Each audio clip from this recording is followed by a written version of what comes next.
Welcome to Just a Sliver.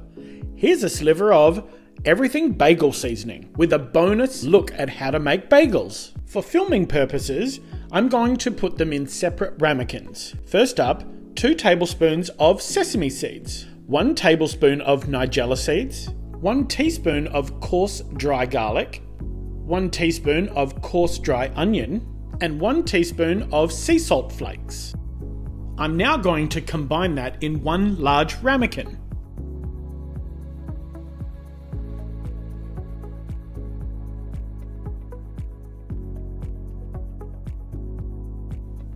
And give it a good stir. You're going to want to stir it for at least 30 seconds to 1 minute, as there is a little bit of moisture in the sea salt and you'll want to make sure it doesn't clump.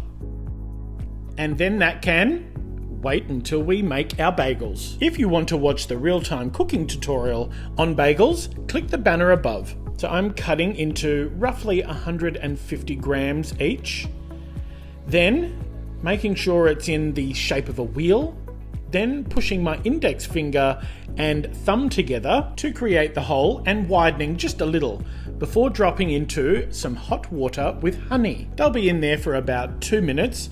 I'll pull out onto a wire rack and dry for about a minute before basting with some egg wash. And here comes the flavour, the everything bagel seasoning.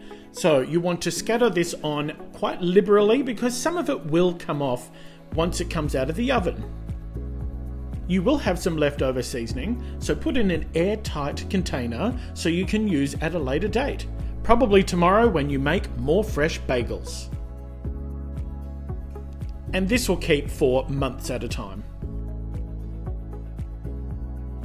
Time to get those bagels out of the oven and let cool for about 10 to 15 minutes before we cut into and make our bagel sandwich. I'm making quite an easy one today, just some cream cheese, tomato and cucumber with a little bit of salt and pepper. Let me know in the comments what your favourite fillings are.